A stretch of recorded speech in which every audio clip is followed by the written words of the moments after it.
کر لیا اس شخص نے من تزکا، جس نے اپنے آپ کو پاک اور صاف کر لیا، جس نے اپنے آپ کو صاف ستھرا کر لیا۔ وَذَكَرَ اسْمَ رَبِّهِ، اور اپنے رب اپنے پروردگار کے نام کا ذکر کیا۔ فَصَلَّى، اور اس نے نماز پڑھی۔ اس آیت مقدسہ میں 3 چیزوں کا ذکر ہے۔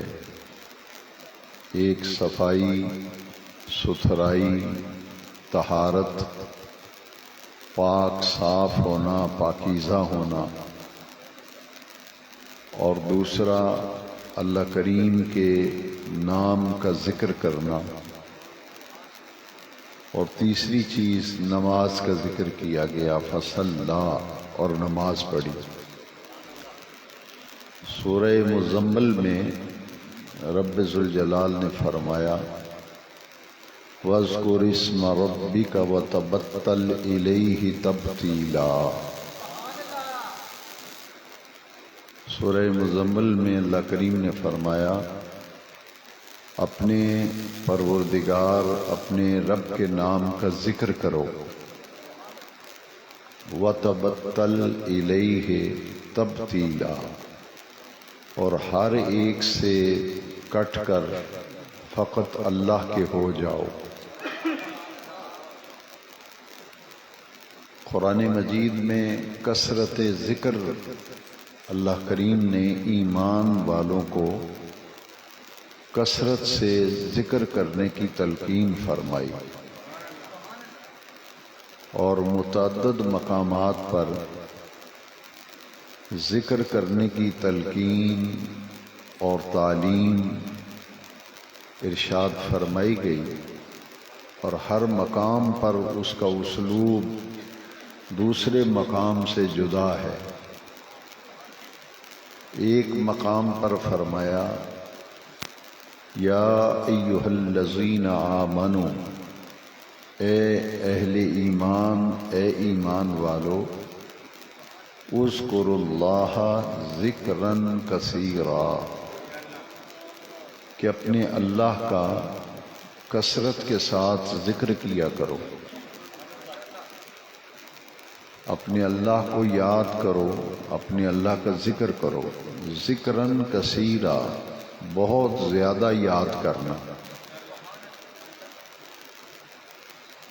تو ذکر ایک ایسی اللہ کریم کی نعمت ہے کہ اللہ کریم نے اس کی جزا بہت بڑی رکھی ہے۔ سورہ بقرہ میں فرمایا فاذکرونی اذکرکم، فاذکرونی، تم میرا ذکر کرو، تم مجھے یاد کرو، اذکرکم، میں تمہیں یاد کروں گا۔ تم میرا ذکر کرو، میں تمہارا ذکر کروں گا، تم مجھے یاد کرو، میں تمہیں یاد کروں گا۔ پھر قرآن مجید میں ایک مقام پر ذکر کی افادیت اور ذکر الہی کی اہمیت کو اجاگر کرتے ہوئے رب ذوالجلال نے قرآن مجید میں فرمایا کہ دل کا چین، دل کا قرار، وہ تو اللہ کے ذکر میں ہے۔ الا بذکر اللہ تطمئن القلوب، یہاں الا کا لفظ پہلے استعمال کیا گیا۔ الا کا معنی ہے خبردار، الا کا معنی ہے آگاہ ہو جاؤ۔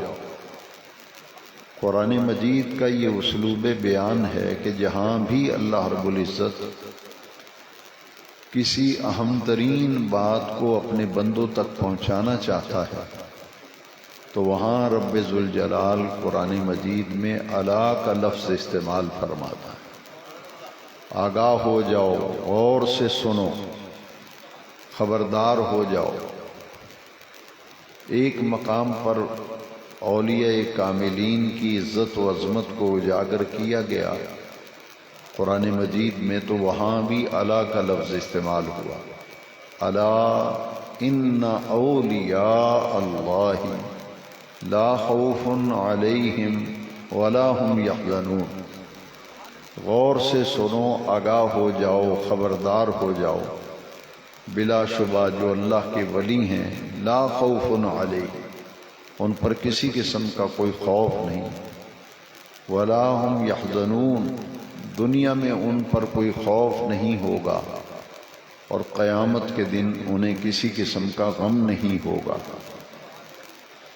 تو یہاں الا کا لفظ استعمال کیا گیا کہ ہر آدمی سکون کی تلاش میں ہے، اور سکون کو تلاش کرنے کے لیے لوگ مختلف طریقے استعمال کرتے ہیں، مختلف تفریحات سے لگاؤ رکھتے ہیں، لیکن اللہ کریم نے فرمایا کہ طمانیت قلب، دل کا سکون، دل کا قرار، دل کا چین جو ہے وہ تو اللہ کے ذکر میں ہے۔ لہذا جس شے میں اللہ نے سکون رکھا ہے، چین رکھا، جب تک وہ چیز حاصل نہیں ہوگی تو پھر دل کا سکون کیسے حاصل ہوگا، چین کیسے آئے گا، قرار کیسے حاصل ہوگا؟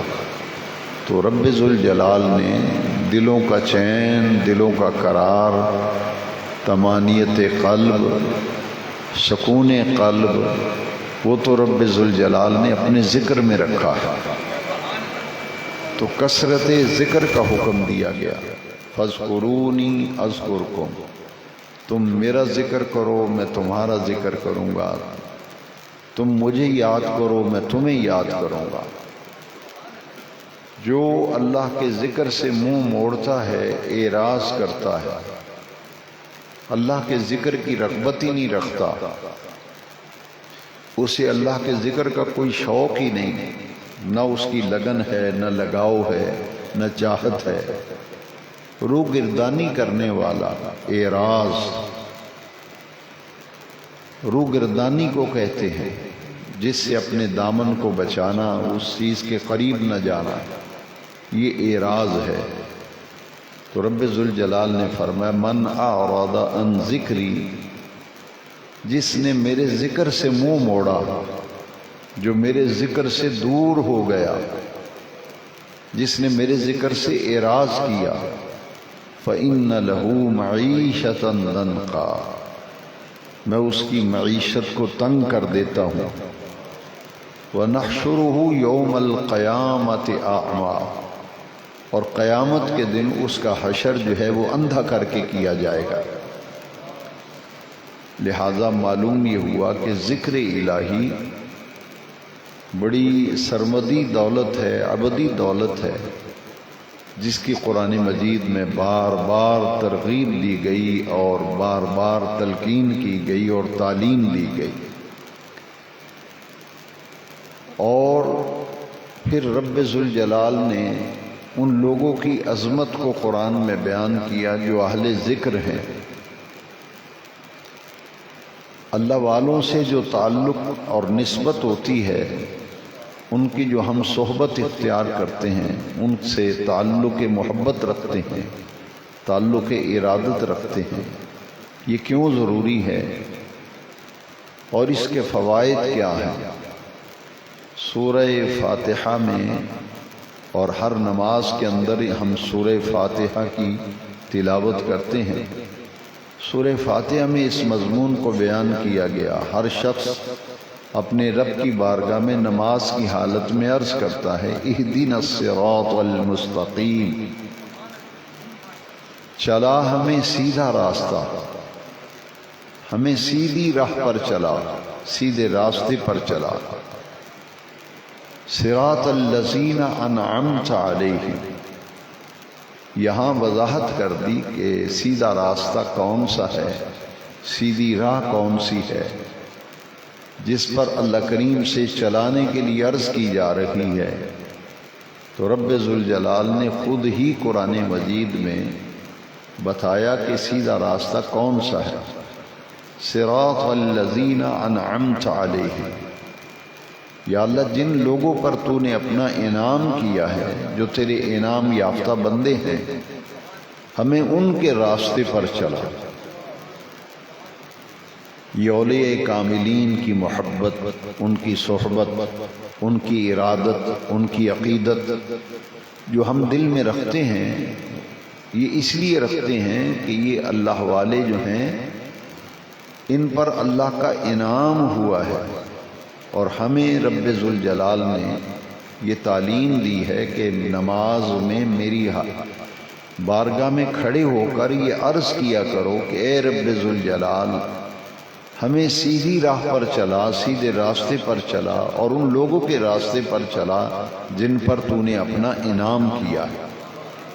یہ انعام یافتہ بندے ہیں۔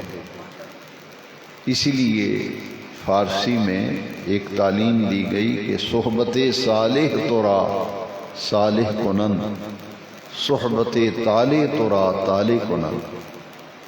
صحبت کا انسان کی طبیعت پر اور مزاج پر بڑا اثر ہوتا ہے۔ جن لوگوں کے ساتھ آدمی بیٹھتا ہے، جن لوگوں کے ساتھ اٹھتا ہے، جن سے تعلق ہوتا ہے، جن سے دوستانہ ماحول ہوتا ہے، تو ان کی صحبت میں بیٹھنے سے آدمی اسی رنگ میں رنگا جاتا ہے جیسی اس کی صحبت ہوتی ہے۔ صحبت صالح ترا صالح کنن، کہ نیک آدمی کی صحبت تجھے نیک بنا دے گی۔ صحبت صالح ترا صالح کنن، جو خود صالح ہے، نیک ہے، جب اس کے ساتھ تعلق ہوگا، نسبت ہوگی، اس کی صحبت میں بیٹھو گے تو تم بھی صالح بن جاؤ گے۔ صحبت طالح ترا طالح کنن، جو نافرمان ہے، جو اللہ اور اس کے رسول سے دور ہے، جب اس کی صحبتیں آپ بیٹھیں گے تو وہی رنگ آپ پہ چڑھنا شروع ہو جائے گا۔ لہذا قرآن مجید ہمیں بتاتا ہے کہ ہمیں کن لوگوں سے دوستی رکھنی چاہیے۔ یہ فرینڈ شپ جو ہے یہ کن لوگوں سے ہونی چاہیے، تعلق کن لوگوں کے ساتھ ہونا چاہیے، اٹھنا بیٹھنا کن لوگوں کے ساتھ ہونا چاہیے۔ صحبت کا اتنا اثر ہوتا ہے کہ قرآن مجید میں حضور کے صحابہ کرام پر جو رنگ چڑھا تھا، اور جس رنگ کو قرآن نے اللہ کا رنگ کہا ہے، آیت کریمہ قرآن مجید کی ملاحظہ فرمائیں، صبغۃ اللہ ومن احسن من اللہ صبغہ، اللہ کا رنگ اور اللہ کے رنگ سے بھی کوئی رنگ اچھا ہوگا۔ کہتے ہیں خربوزہ خربوزے کو دیکھ کے رنگ پکڑتا ہے، محاورہ ہے۔ جیسی صحبت ہوگی، جیسے لوگوں کے ساتھ اٹھنا بیٹھنا ہوگا، تمہارے طور طریقے وہی ہو جائیں گے۔ لہذا ہماری دوستی، ہمارا اٹھنا بیٹھنا کن لوگوں کے ساتھ ہونا چاہیے، تو وہ تو اہل ذکر کے پاس بیٹھنا چاہیے، اہل ذکر کے پاس۔ قرآن مجید میں رب ذوالجلال نے فرمایا فَاسْأَلُوا أَهْلَ الذِّكْرِ إِن كُنتُمْ لَا تَعْلَمُونَ، فَاسْأَلُوا پوچھ لو اہل ذکر سے، ان کنتم لا تعلمون اگر تم نہیں جانتے تو جو جاننے والے ہیں، جو اہل ذکر ہیں، ان سے پوچھ لو۔ لہذا ہماری دوستی، ہمارا تعلق، ہماری نسبت ان لوگوں کے ساتھ ہونی چاہیے جو اللہ والے ہیں، جو اہل ذکر ہیں، جو صالح مزاج ہیں، جو صالح طبیعت ہیں، اور جن کے پاس اٹھنے بیٹھنے سے بندہ نیکی کے ماحول سے وابستہ ہو جائے، جن کے ساتھ تعلق کی وجہ سے بندہ نیکی کے ماحول سے وابستہ ہو جائے، تعلق ان لوگوں سے رکھنا چاہیے۔ آئیے قرآن مجید سے پوچھتے ہیں، ایک دوستی ہے جو دنیا میں فائدہ دیتی ہے، ایک دوستی صرف دنیا تک نفع بخش ہے، اور وہ بھی ہر کسی کے مقدر میں نہیں آتی،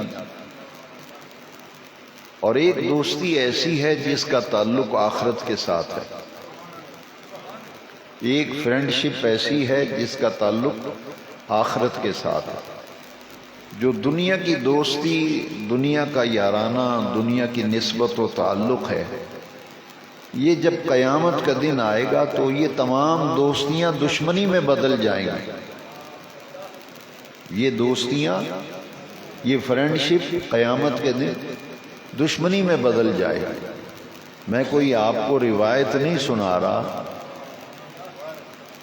نہ کسی کا قول سنا رہا ہوں، میں تو اللہ کا قرآن سنا رہا ہوں کہ ایک دوستی وہ ہے جو دنیا تک محدود ہے، اور ایک دوستی جو ہے وہ تو نہ ختم ہونے والی فرینڈشپ ہے، وہ تو دوستی ختم ہی نہیں ہونی، اور اس کا نفع اور فائدہ آخرت میں حاصل ہونا ہے۔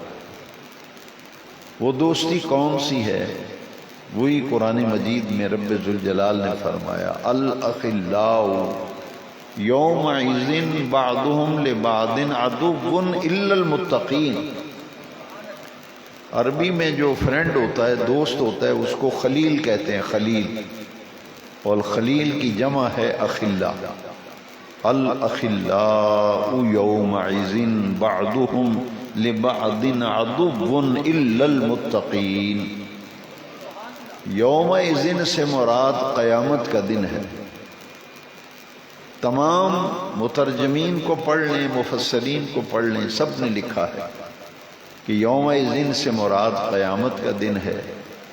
تو اب معنی یہ ہوگا کہ دنیا کے تمام دوست قیامت کے دن ایک دوسرے کے دشمن بن جائیں گے۔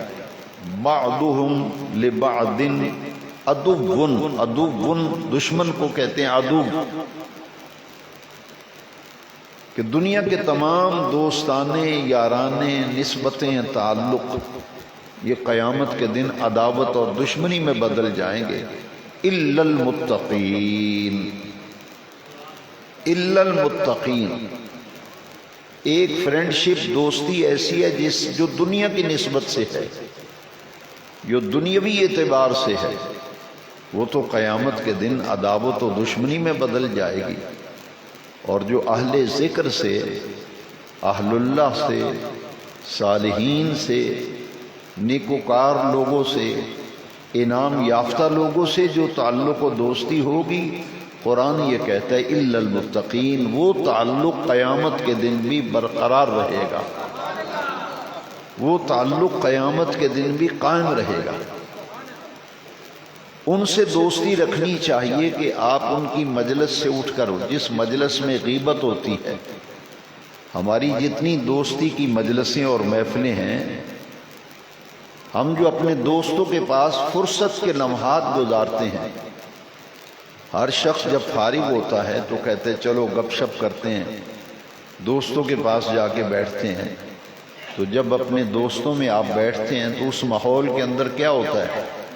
غیبت ہوتی ہے، چغلی ہوتی ہے، اور لوگوں کے معاملات وہاں بین الاقوامی معاملات، ملکی معاملات، جو آپ کے نہ کہنے سے صحیح ہوں گے نہ آپ کے کرنے سے صحیح ہوں گے، اسے کہتے ہیں لغویات۔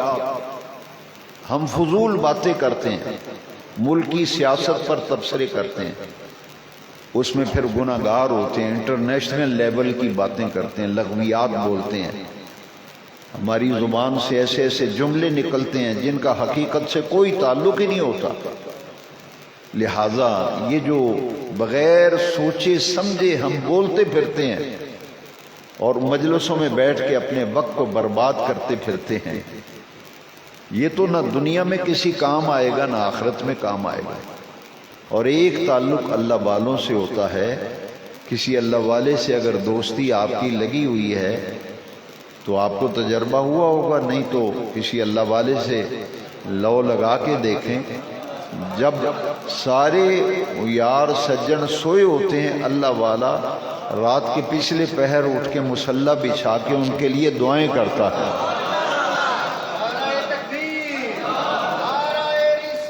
ان کے ساتھ تو ان لوگوں سے تعلق رکھنا چاہیے جن کی صحبت میں آپ بیٹھیں، آپ ذرا نظروں سے اوجھل ہوں گے، آپ کا گلہ شروع ہو جائے گا۔ میرے ساتھ تجربہ ہوا ہے، میرے پاس لوگ آتے ہیں، لوگوں کو ساتھ لے کے آتے ہیں، کہتے ہیں جی 1 نمبر آدمی ہے، اس کا جواب ہی کوئی نہیں، بڑے شریف لوگ ہیں، بڑے اچھے لوگ ہیں، اور یہ آدمی 1 نمبر ہے، بڑا ہے۔ وہ جب اٹھ کے چلا جاتا ہے کہتے ہیں جی بس وہ ایسے ہی اس کے سامنے مجھے کہنا پڑ گیا یہ 2 نمبر بندہ، اس سے بچ کے رہنا۔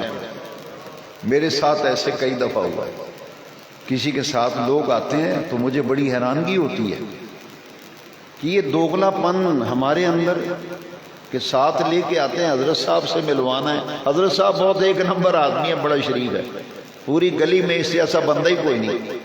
وہ اٹھ کے جاتا ہے تو کہتے ہیں ذرا اس سے بچ کے رہنا، بڑا غلط بندہ ہی ہے۔ تو جن سے ہماری نسبتیں اور تعلق ہیں وہ تو ہمارے ذرا ادھر ادھر ہونے کی دیر ہے، ہمیں گالیاں دیتے ہیں، ہاں گالیاں دیتے ہیں، برا بھلا کہتے ہیں، اس کے پورے خاندان کا کچا چٹھا کھول کے سامنے رکھ دیتے ہیں۔ لیکن کبھی آپ نے سوچا کہ اعلیٰ حضرت کے ایک مرید کہتے ہیں میں 40 سال اعلیٰ حضرت کی صحبت میں رہا۔ کتنے سال؟ تو وہ قسم اٹھا کے کہتے ہیں 40 سالوں میں ایک دن بھی میں نے اعلیٰ حضرت کی مجلس میں دنیا کی کوئی بات نہیں سنی۔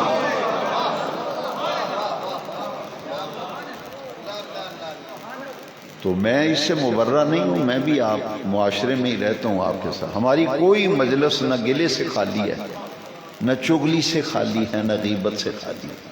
ایک بزرگ نے لکھا ہے کہ ایک دن صبح صادق سے لے کے غروب آفتاب تک 4 چیزوں سے اپنے آپ کو بچا لے، شام تک تیری تقدیر نہ بدلے تو مجھے پکڑ لینا۔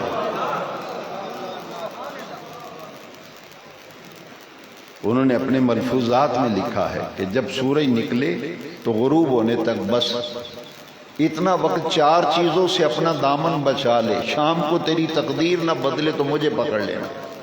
ایک جھوٹ، ایک چغلی، ایک غیبت، اور ایک بد کلامی، گالی گلوچ، اور بے مقصد اور بیہودہ باتیں اور گفتگو ایسے بولتے رہنا، لوگوں پہ تبصرے کرتے رہنا، لوگوں کے معاملات کو ڈسکس کرنا جن سے کوئی نسبت و تعلق ہی نہیں۔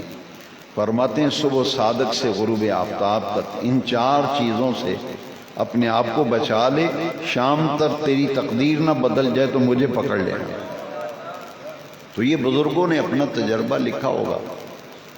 تو اہل ذکر سے لو لگانی چاہیے، اہل اللہ سے نسبت قائم کرنی چاہیے۔ بڑا لوگ پراپوگنڈا کرتے ہیں، یہ بابوں کو ماننے والے ہیں، یہ بابوں کے پیچھے پھرنے والے ہیں۔ بھئی قرآن مجید جن کو یہ بابا کہتے ہیں تو قرآن مجید انہیں کیا کہہ رہا ہے؟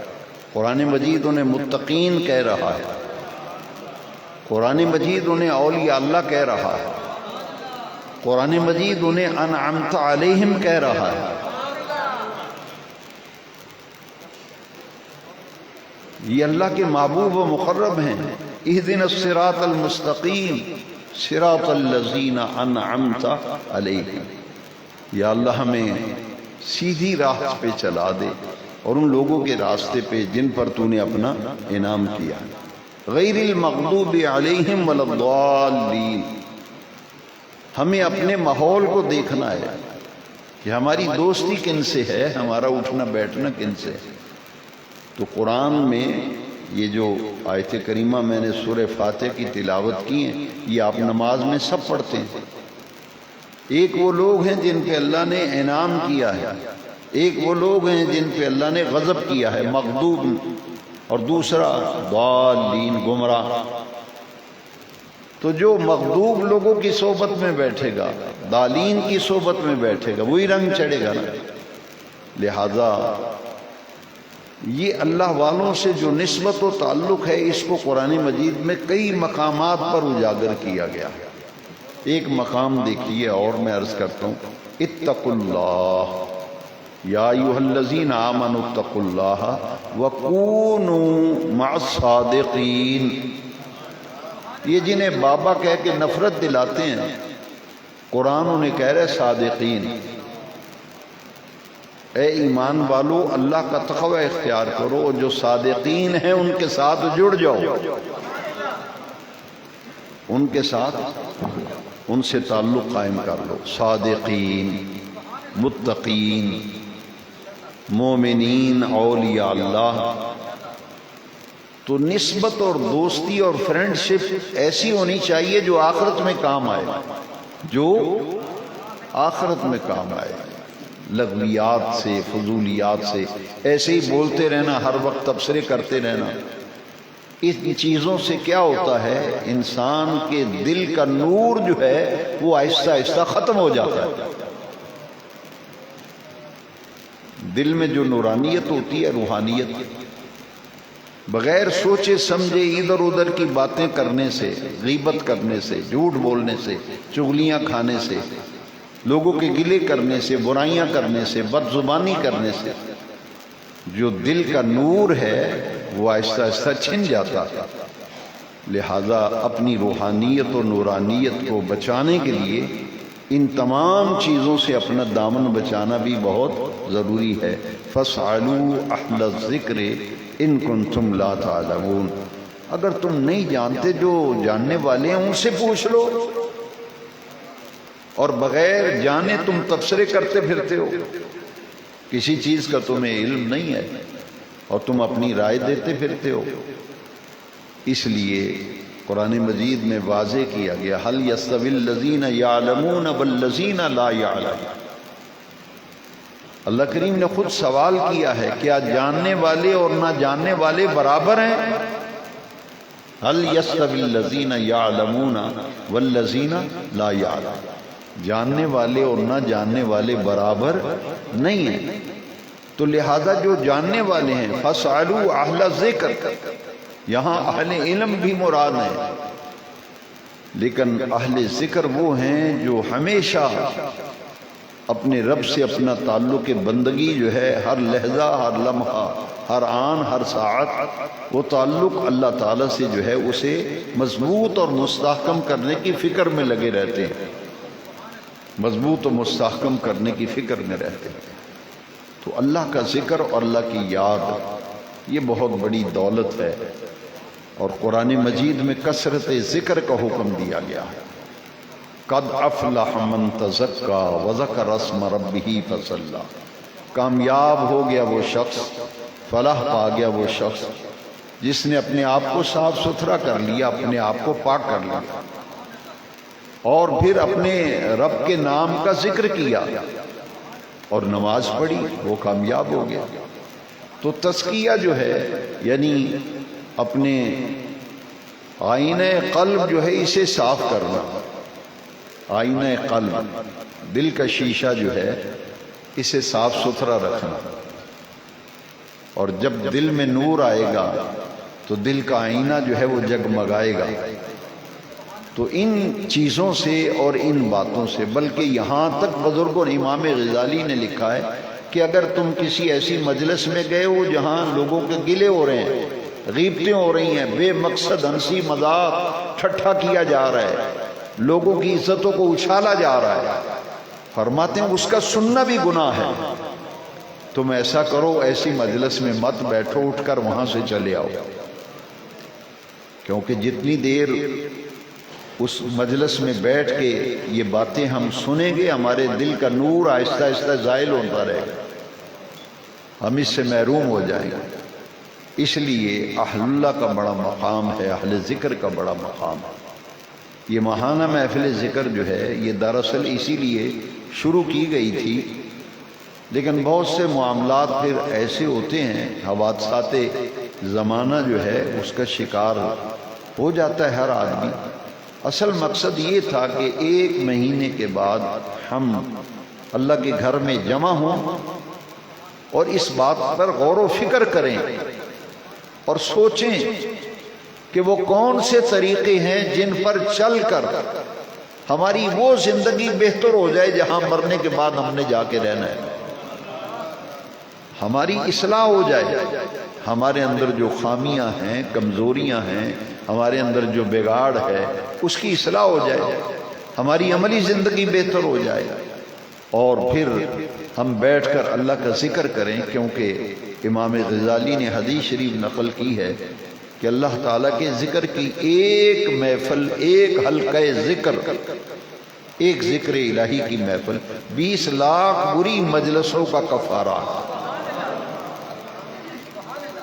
شاید آپ کے ذہن میں ہو کہ یہ محفل اس لیے ہوتی ہے کہ تقریر مجھے سنانے کا شوق ہے، یا آپ کو کوئی تقریریں سننے کا شوق ہے، یہ ہمارا مقصد نہیں تھا۔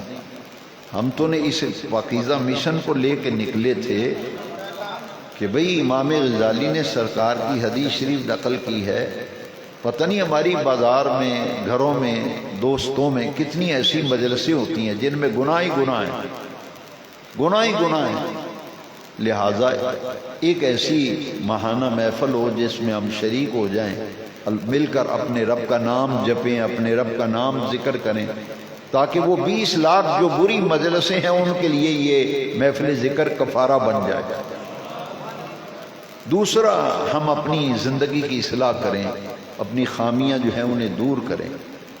تو حاضرین محترم، اہل ذکر کا بڑا مقام ہے، اور میں نے عرض کیا کہ دل کا نور جو ہے وہ آہستہ آہستہ ان مجلسوں میں بیٹھنے سے اور ایسی باتوں سے دل کا نور جو ہے وہ ختم ہو جاتا ہے۔ امام غزالی رحمۃ اللہ علیہ نے لکھا ہے 4 گناہ ایسے ہیں جو نظر نہیں آتے،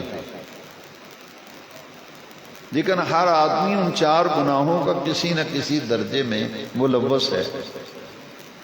فرمائے ان کی وجہ سے آدمی میں بے سکونی رہتی ہے، اس کو چین و قرار آتا ہی نہیں، پھر نیند کی گولیاں کھائے گا، پھر کہے گا کہ مجھے رات کو نیند نہیں آتی، ساری رات جاگتا رہتا ہوں، پھر کاروبار بھی بہت ہوگا، کہیں گے پیسہ بہت آتا ہے، سکون نہیں ہے۔ تو جن چیزوں میں اللہ کریم نے سکون رکھا ہے وہ تو ہمارے پاس ہے ہی نہیں، ہم ان باتوں کو توجہ ہی نہیں دیتے، ہم ان کو تو غیر ضروری باتیں سمجھتے ہیں، فضول کہتے ہیں، یہ فضول باتیں ہیں۔ امام غزالی نے لکھا ہے کہ دل کے 4 گناہ ہیں، اس سے بچو، اپنے دل کو بچاؤ ان 4 گناہوں سے۔ وہ 4 گناہ کیا ہیں؟ فرماتے ہیں وہ نظر نہیں آتے، دکھائی نہیں دیتے۔ ایک حسد ہے جو انسان کے دل میں پیدا ہوتا ہے، ایک ریا، دکھلاوا، یہ انسان کے دل میں پیدا ہوتا ہے۔ تیسرا ہے غرور اور تکبر، یہ بھی دل میں پیدا ہوتا ہے۔ اور چوتھا فرمایا حب الدنیا، دنیا کی ایسی محبت جو دین سے غافل کر دے۔ دل میں دنیا کی ایسی محبت آ جائے کہ آدمی نماز کی پرواہ نہ کرے، نماز کی اس کو کبھی فرصت ہی نہیں ملی نماز پڑھنے کی، وہ نماز کی طرف اس کی توجہ ہی نہیں ہوئی، کیونکہ حب الدنیا، دنیا کی محبت میں اتنا آگے نکل چکا ہے، اتنا آگے نکل چکا ہے کہ اس کو نماز کی بھی فکر نہیں ہے، اس کو یہ معلوم ہی نہیں کہ مسلمان پر سب سے بڑا فرض نماز ہے۔ تو فرمایا دل کے اندر 4 چیزیں پیدا ہوتی ہیں جو بندے کی روحانیت کو تباہ و برباد کرتی ہیں۔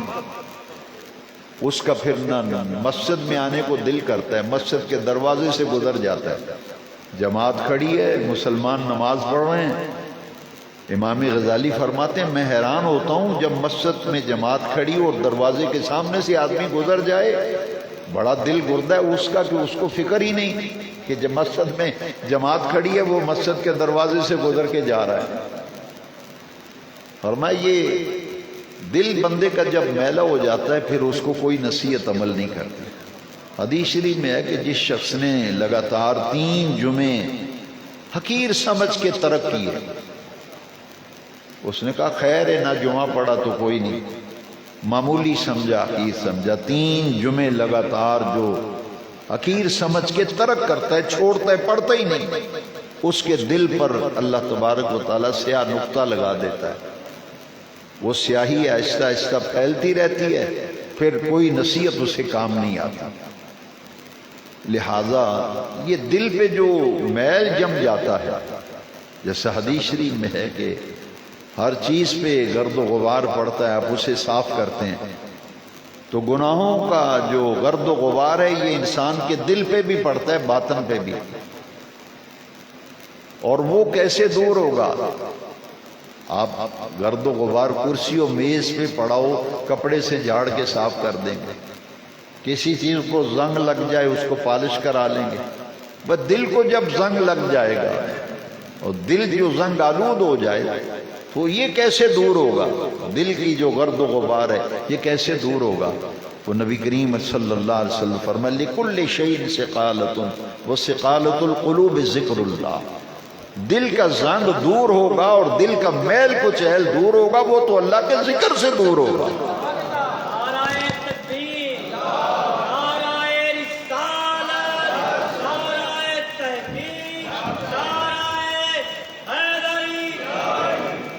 وہ تو اللہ کے ذکر سے دور ہوگا۔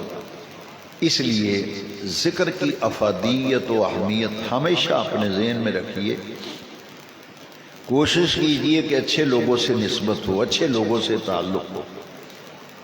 اور بزرگوں نے لکھا ہے کہ اگر کسی عطار کی دکان پہ جو عطر بیچنے والا ہے آپ عطر نہ خریدیں، اس کی دکان پہ بیٹھے رہیں، جب تک بیٹھے رہیں گے خوشبو تو آتی رہے گی،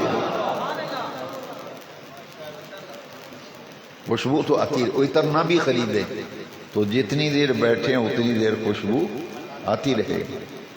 اور لوہار جہاں دھونی ہوتی ہے، وہ دھونی جب چلتی ہے تو آپ وہاں ویسے بیٹھیں، کوئی خرید و فروخت نہیں کریں، جتنی دیر بیٹھیں گے دھواں ناک کے ذریعے بھی اندر جائے گا، کپڑوں پہ بھی کالک پڑتی رہے گی۔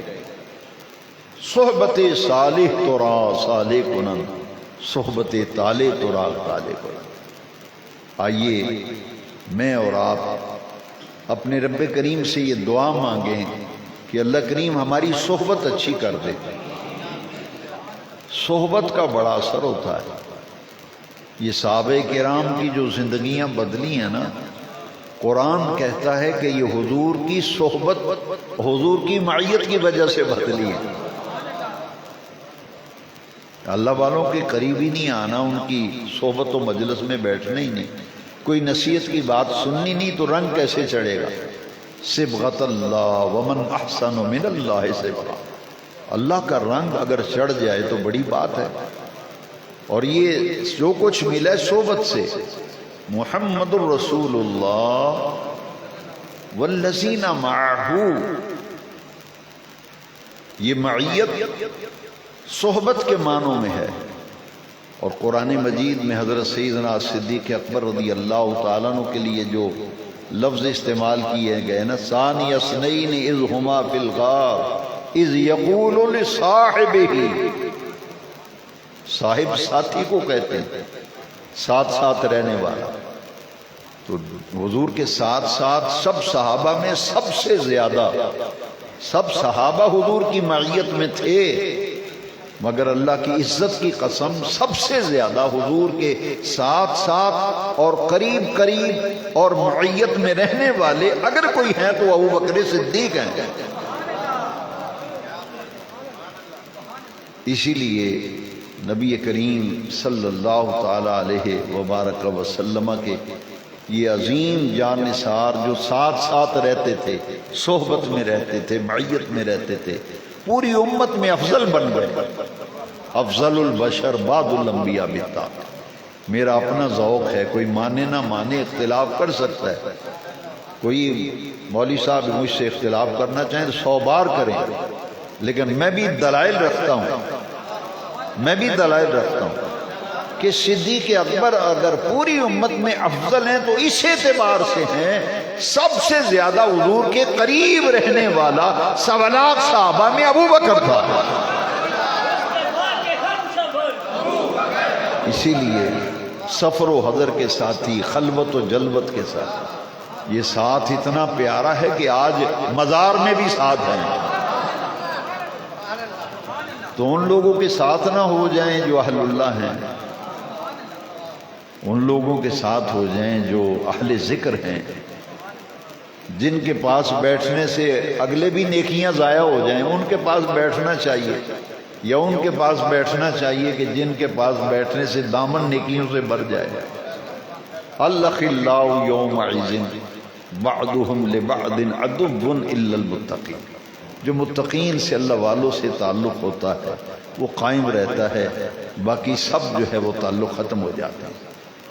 میں اس ساری گفتگو پر ایک حدیث شریف اور اس حدیث شریف سے پوری بات آپ سمجھ جائیں گے کہ میں آج کہنا کیا چاہتا ہوں۔ المرء مع من احب، المرء مع من احب۔ نبی نور و رحمت فرماتے ہیں کہ قیامت کے دن ہر شخص اس کے ساتھ ہوگا جس سے دنیا میں محبت کرتا ہوگا۔ المرء مع من احب، تو کیوں نہ پھر مدینے والے سے پیار کریں، بلکہ پیار کے لائق تو ذات ہی ایک ہے، وہ آمنہ کے لال کی ذات۔ من احب شیئا اکثر ذکرہ، جس سے محبت ہو جاتی ہے پھر آدمی اسی کا ذکر کرتا ہے۔ من احب شیئا اکثر ذکرہ، جس سے محبت ہوتی ہے وہ کثرت سے اس کا ذکر کرتا ہے، کثرت سے اس کا ذکر کرتا ہے، ہیلے بہانوں سے اسی کا نام لیتا ہے۔ یہ کثرت محبت، اور محبت کہتے ہیں میلان الطبع الی الشیء۔ عربی میں محبت کی تعریف ہے میلان الطبع الی الشیء، طبیعت کا کسی طرف مائل ہو جانا، طبیعت کا کسی طرف مائل ہو جانا۔ اور بعض دانشور کہتے ہیں کہ محبت کی نہیں جاتی، محبت ہو جاتی ہے، کیونکہ محبت کے لائق تو ذات ہی ایک ہے۔ اس لیے صحابہ کرام دیوانہ وار حضور کے وضو کا پانی لے کے چہروں پہ مل رہے ہیں، حجامت کے بال، حجامت کے کٹے ہوئے ناخن سنبھال رہے ہیں، ہے جی۔ تو یہ میلان الطبع الی الشیء، رجحان کسی چیز کی طرف طبیعت کا میلان ہو جانا، طبیعت کا مائل ہو جانا، اسے ہی محبت کہتے ہیں۔ لہذا محبت تو اللہ والوں سے کرنی چاہیے، جو حضور سے محبت کرتے ہیں، اللہ سے محبت کرتے ہیں، ان سے تعلق، اور یہ تعلق ایسا ہے، وہ دنیا کی فرینڈشپ اور دوستانے یارانے وہ تو تمہارے گلے کریں گے، تو اللہ والا کبھی گلہ نہیں کرے گا، وہ تو دعائیں دے گا، دعائیں دے گا، وہ تو تمہارے لیے دعائیں کریں گے۔ لہٰذا آئیے ذکر کا ذوق و شوق دل میں رکھیں، اور ذکر الہی ایک ایسی سرمدی اور ابدی دولت ہے کہ ایک اللہ کے ذکر کا حلقہ اگر قائم کریں نا تو 20 لاکھ بری مجلسوں کا کفارہ ہے۔ اور ذکر تو اس کی تو بڑی ایک وسیع میدان ہے اللہ کا ذکر۔ فَسَبِّحُوهُ بُكْرَةً وَأَصِيلًا، صبح و شام اللہ کی تسبیح بیان کیا کرو۔ فَسَبِّحْ بِحَمْدِ رَبِّكَ، اپنے رب کی تسبیح بیان کرو، اس کی حمد بھی بیان کیا کرو۔ اس لیے آج ہم اکٹھے ہوئے ہیں اور حضرت سیدنا غوث العظم شیخ عبد القادر جیلانی رضی اللہ عنہ، محبوب سبحانی، غوث الثقلین، جو تمام سلاسل طریقت انہی سے فیض یافتہ ہے، تمام سلاسل طریقت انہی سے خوشہ چین ہے۔ آپ کی ماہانہ فاتحہ بھی ہوتی ہے، ختم قادریہ، ختم غوثیہ اور ختم 11ویں شریف، مختلف نام ہیں اس فاتحہ کے۔ ہماری خوش قسمتی کہ آج ہم نے قرآن و حدیث کی روشنی میں چند باتیں ذکر کے حوالے سے اور اہل اللہ کے حوالے سے کچھ باتیں سیکھی سمجھی۔ اللہ تعالیٰ مجھے اور آپ کو ان باتوں کو سمجھنے اور ان پر عمل کرنے کی اللہ کریم توفیق عطا فرمائے۔